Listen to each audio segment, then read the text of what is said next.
How's it going, everybody? So today we're going to talk about transition metal ionic bonds. So yesterday we were talking about binary ionic bonds, and we were pretty much just using groups 1 and 2, so the metals in these two groups, and some of what's in 3 with nonmetals. So ionic binaries are these metals with these nonmetals.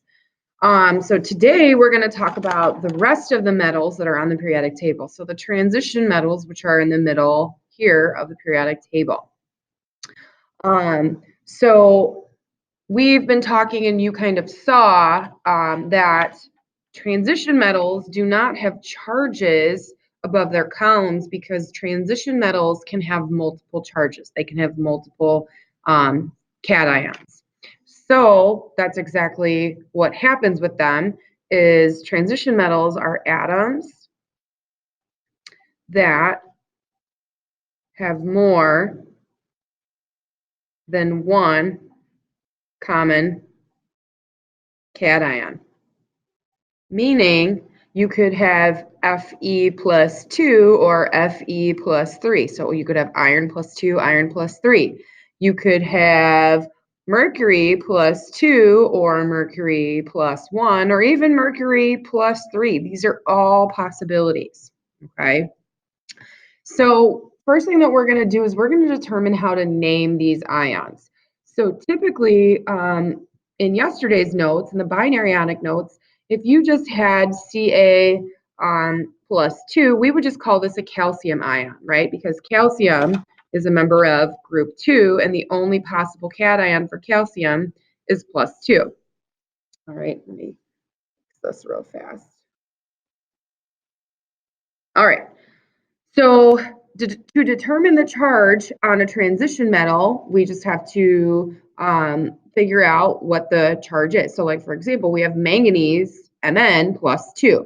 So the way that we're going to write out this transition is we're going to write out its name, which is manganese. And since it's plus 2, it gets a Roman numeral 2. So we're going to write the metal's name and then add the charge in parentheses using the Roman numerals. So this represents the charge. So whenever you see a Roman numeral, that's the charge. Okay, and number 1 Roman numeral is 1, 2 is 2, 3 looks like this, 3, and 4 looks like that. So this is 1, 2, 3, 4. All right, now iron is plus 3. So we're going to write iron with plus 3. So it's got a Roman numeral 3 for its charge. Lead is plus 4. So lead is going to end up being lead Roman numeral 4 because this means lead with the plus 4 ion. And then copper is copper. And since it's just a plus, that means plus 1. So it gets what Roman numeral? It gets a 1, okay? And the reason that we do this to specify the charges is because, like I said up here, right here we have iron plus 3, but what if we had iron plus 2? Then we would need to specify iron plus 2. And you're going to see in a little bit how these Roman numerals affect what we're doing. Now, there are 3 transition metals that do not have more than one common cation. That's silver. Silver is always plus 1.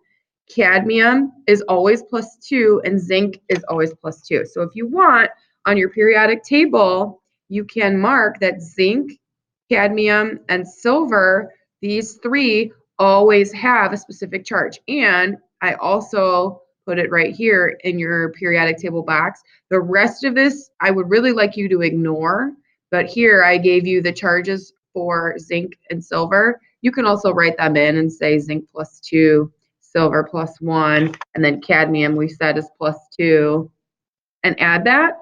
That is something that you're going to want to make sure that you remember and that you kind of memorize from the proficiency test or test time, but they're all right here all together. Okay, so these cations are written without Roman numerals. So you do not have to write Roman numerals.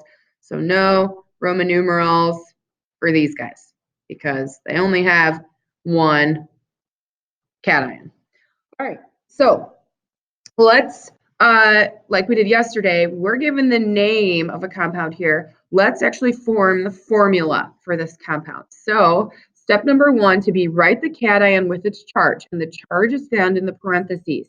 So if we're looking at this one right here, we have lead, Roman numeral 2. So that means we have Pb plus 2. Second step is to write the anion or polyatomic. There aren't going to be any polyatomics here, so don't worry about that. We're going to learn about that tomorrow. Write the anion with its charge. So the anion is chlorine, right? Chloride is chlorine, and that is Cl minus 1. So now what we're going to do is we're going to do exactly what we did yesterday, right? We need to figure out how to get these charges to cancel. Well, if you have lead plus 2 and chlorine minus 1, in order to get them to cancel, you need 1 more chlorine. So you need a total of 2 chlorines, right? So your formula becomes PbCl2. 2 negative 1s to cancel out your 1 positive 2. Okay, next one. We have chromium, Roman numeral 3, fluoride. So that means that it is Cr, Roman numeral 3 means it's plus 3, and then fluoride was fluorine. So we got F. Check our periodic table. F is negative 1. So these don't cancel. Positive 3 and negative 1 don't cancel. So what do I need? I need 2 more fluorines for a total of 3 fluorines to cancel out this positive 3. So my formula ends up being CrF3. 3 negative 1s to cancel out 1 positive 3.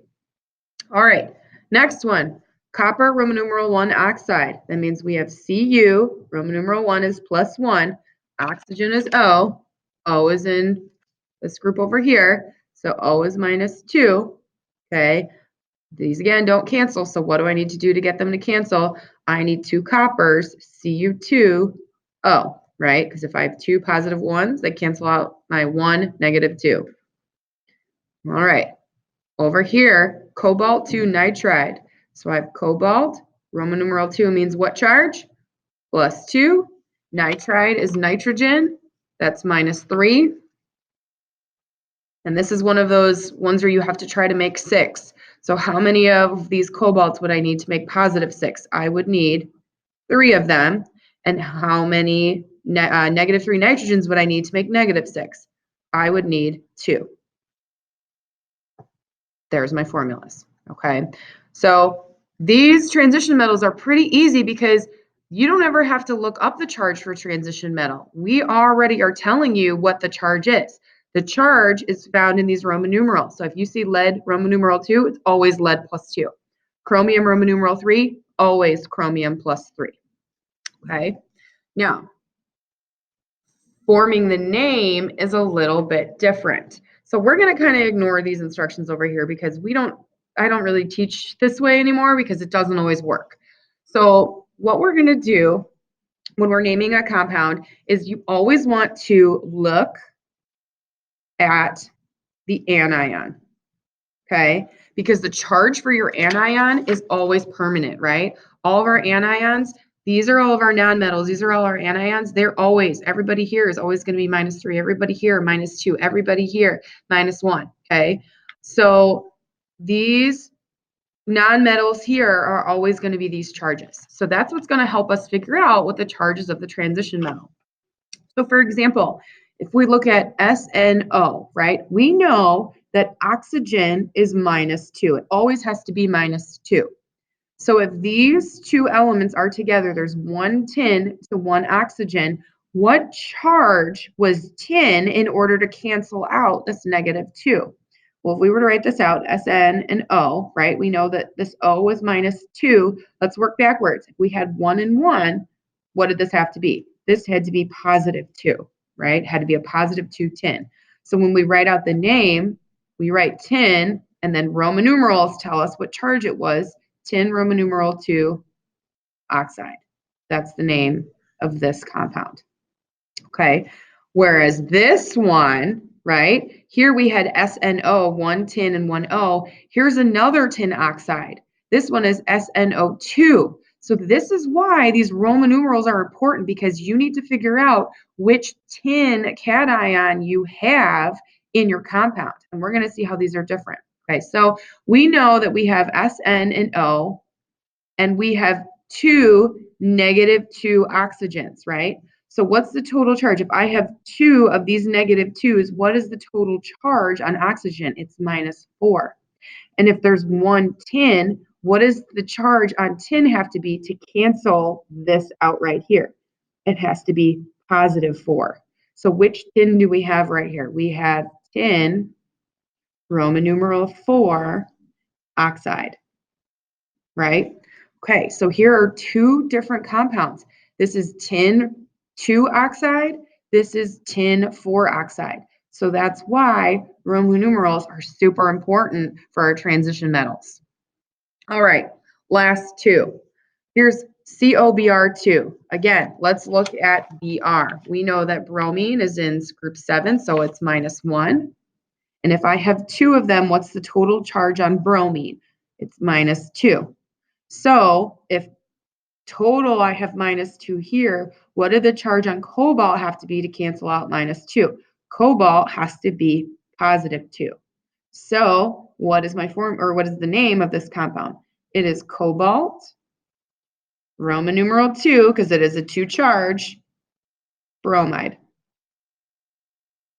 That's the name. Okay. And then the last one, we have Fe2O3. Well, like we just said already, oxygen is always -2. So if I have 3 -2s, what's the total charge on oxygen? It's -6. And if I have 2 irons, what does the charge of iron have to be in order to cancel out this -6? It has to be, because I want to get a +6, so what times 2 makes +6? +3. So this iron is +3, so I'm going to write iron, Roman numeral 3, oxide. Okay, so this is how we do transitions. My best advice is always look at the anion. The anion, these charges of these here, these nonmetals here, are never going to change. They're permanent, okay? Transition metals, their charge depends on what the charge of their nonmetal was, okay? So you have to work backwards for these to figure out which one you have, all right?